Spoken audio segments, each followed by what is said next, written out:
ുള്ള കാര്യങ്ങൾ അത് വെടിനിർത്തൽ കരാറിന്റെ ആദ്യഘട്ടത്തിൽ തന്നെ പറഞ്ഞതാണ്. പക്ഷെ അത് പാലിക്കാൻ ഇനിയും ഇസ്രായേൽ തയ്യാറാവുന്നില്ല. ഇപ്പോൾ പോലും ഇസ്രായേൽ വ്യക്തമാക്കുന്നത് ഈജിപ്തുമായി സഹകരിച്ചുകൊണ്ട് ചില നീക്കങ്ങൾ നടത്തുന്നുണ്ട് എന്നാണ്. പക്ഷേ ഈജിപ്തിൽ നിന്നിപ്പോൾ അത് നിരാകരിച്ചിട്ടുണ്ട്. കാരണം ഗസയിൽ നിന്ന് പലസ്തീനികളെ ഈജിപ്തിന്റെ റഫാ അതിർത്തി തുടർന്ന് ആ ഭാഗത്തേക്ക് കൊണ്ടുപോകാനുള്ള ഒരു നീക്കവും അനുവദിക്കുകയില്ല എന്ന് തന്നെ ഈജിപ്ത് വ്യക്തമാക്കിയിരിക്കുന്നു. അപ്പോൾ തികച്ചും ഈ മാനുഷികമായിട്ടുള്ള ഒരു സഹായത്തിന് വേണ്ടി റഫാ അതിർത്തി തുറക്കാൻ തങ്ങൾക്ക് എതിർപ്പില്ല. പക്ഷേ ഇസ്രായേൽ കൂടിയാണ് അക്കാര്യം തീരുമാനിക്കേണ്ടതെന്നാണ് മധ്യസ്ഥ രാജ്യം കൂടിയായിട്ടുള്ള ഈജിപ്ത് വ്യക്തമാക്കുന്നത്. അതോടൊപ്പം തന്നെ UN പൊതുസഭ അംഗീകരിച്ചിരിക്കുന്ന UN രക്ഷാസമിതി തന്നെ അംഗീകാരം നൽകിയിട്ടുണ്ട് ഈ അന്തർദേശീയ സൈന്യത്തിന്റെ ഗസയിലുള്ള വിന്യാസത്തിന്.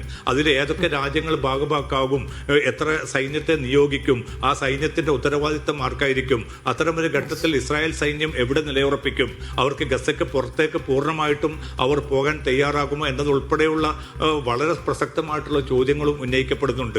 അക്കാര്യത്തിലും കൃത്യമായിട്ടുള്ള ഒരു ഉത്തരം ഇനിയും ലഭ്യമായിട്ടില്ല. അതുകൊണ്ട് തന്നെ ഈ നിരന്തരമായ ചർച്ചകൾ നടക്കുന്നുണ്ട്. അതോടൊപ്പം തന്നെ ഖത്തർ ഇന്നലെ ഔദ്യോഗികമായി തന്നെ സ്ഥിരീകരിച്ചിട്ടുണ്ട് രണ്ടാം ഘട്ടത്തിലേക്ക് കടക്കാൻ വളരെ പെട്ടെന്ന് തന്നെ സാധിക്കുമെന്ന്. പക്ഷേ പ്രായോഗികമായിട്ടുള്ള ബുദ്ധിമുട്ടുകൾ, പ്രശ്നങ്ങൾ നിലനിൽക്കുകയാണ്. ഏതായാലും ഇന്നിപ്പോൾ ഇസ്രായേലിന്റെ പാർലമെന്റ് യോഗം ചേർന്നുകൊണ്ട് നേരത്തെ ട്രംപ് മുന്നോട്ട് വെച്ച 20 ദിന പദ്ധതിക്ക് അംഗീകാരം നൽകിയിട്ടുണ്ട്. പക്ഷേ ഇവിടെ നമ്മൾ ശ്രദ്ധിക്കേണ്ടത് അത് എത്രത്തോളം വെല്ലുവിളി അവിടെ സർക്കാരിന് ഉണ്ടാക്കുന്നുണ്ട് എന്നുള്ളത് കൂടിയാണ്. അപ്പം നമുക്കറിയാം, വലിയ പ്രതിഷേധം ഇസ്രായേലിനകത്ത് തന്നെ ഉണ്ടായ സാഹചര്യത്തിലാണ്, ഇല്ലെങ്കിൽ വെടിനിർത്തൽ ആവശ്യം അവിടെ നിന്ന് ഉയർന്ന തെരുവിലേക്ക് ആളുകളും മനുഷ്യാവകാശ പ്രവർത്തകരും ഇറങ്ങിയ സാഹചര്യത്തിലാണ് ട്രംപ് ഈ പദ്ധതിയുമായി മുന്നോട്ട് വരുന്നത്.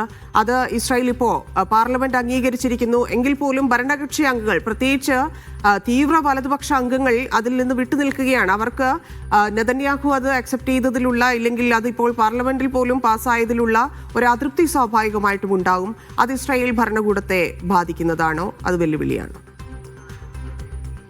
തന്നെ തീർച്ചയായിട്ടും. കാരണം നേരത്തെ പ്രധാനമന്ത്രി ബെന്യാമിൻ നെതന്യാഹു ഇത് അംഗീകരിച്ചിട്ടുണ്ട്. കാരണം ട്രംപിന്റെ അത്രയും ശക്തമായിട്ടുള്ള ഒരു സമ്മർദ്ദത്തെ തുടർന്നാണ് പിന്നെ നെതന്യാഹു ഇത് താൽക്കാലികമായിട്ടെങ്കിലും അംഗീകരിക്കുകയും പിന്നിട്ട 50 ദിവസത്തോളം ഏതാണ്ട് പ്രത്യക്ഷത്തിൽ പൂർണ്ണമായ തോതിൽ അല്ലെങ്കിൽ പോലും ആ വെടിനിർത്തൽ നിലനിൽക്കുന്നുമുണ്ട്.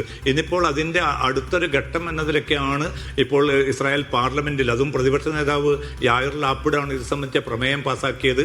അതുകൊണ്ട് തന്നെ പ്രതിപക്ഷത്തിന്റെ പൂർണ്ണ പിന്തുണ ഈ വെടിനിർത്തൽ കരാർ മുന്നോട്ട് കൊണ്ടുപോകണം എന്ന കാര്യത്തിലുണ്ട്. അതായത് ഇനിയും ഗസയിൽ ഒരു യുദ്ധം പുനരാരംഭിക്കരുത് എന്ന വളരെ ശക്തമായിട്ടുള്ള ഒരു നിലപാടിലാണ് യായർ ലാപ്പിഡിന്റെ നേതൃത്വത്തിലുള്ള പ്രതിപക്ഷം ഒന്നടങ്കം എത്തി നിൽക്കുന്നത്. കാരണം അത്രയേറെ വലിയ പരിക്ക് ഇസ്രായേൽ പിന്നെ സാമൂഹിക ഘടനയ്ക്ക്, അതോടൊപ്പം തന്നെ ഇസ്രായേൽ സൈനിക സംവിധാനത്തിന്, ഇസ്രായേലിന്റെ സാമ്പത്തിക താല്പര്യങ്ങൾക്ക് ഉണ്ടായിട്ടുണ്ട്.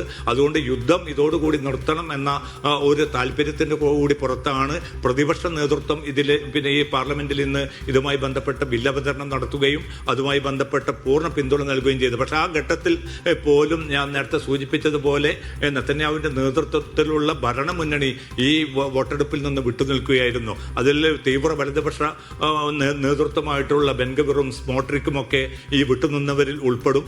ഫലത്തിൽ പിന്നെ ട്രംപിനെ വെല്ലുവിളിക്കാനുള്ള പരിമിതി കാരണം നെതന്യാഹു ഇക്കാര്യത്തിൽ ഒരു പ്രതികരണവും നടത്തിയിട്ടില്ല. അതുകൊണ്ട് തന്നെ ഈ ബിൽ പിന്നെ പാർലമെന്റ് ഇതിന്റെ ഒരു സാങ്കേതികമായിട്ട് ഇത് അംഗീകരിച്ചിട്ടുണ്ട് എങ്കിൽ പോലും തുടർ നീക്കങ്ങൾ എന്നത് ഇപ്പോൾ പോലും അത് അംഗീകരിക്കാവുന്ന ഒരു മാനസികാവസ്ഥയിലല്ല ഭരണമുന്നണി അംഗങ്ങൾ. അതുകൊണ്ട് തന്നെ തുടർ നീക്കങ്ങൾ അല്ലെങ്കിൽ വെടിനിർത്തലിന്റെ രണ്ടാം ഘട്ടം എന്നത് മുന്നോട്ട് പോകണമെങ്കിൽ ഇസ്രായേലിന്റെ ഭാഗത്തു നിന്ന്, ഭരണ കക്ഷിയുടെ ഭാഗത്തു നിന്ന് അനുകൂലമായിട്ടുള്ള ഒരു തീർപ്പ് വരേണ്ടതുണ്ട്. പക്ഷെ അത് എത്ര കണ്ട് ഉണ്ടാകും എന്ന ചോദ്യം കൂടിയാണ് ഈ രാത്രിയിലും ബാക്കി നിൽക്കുന്നത്.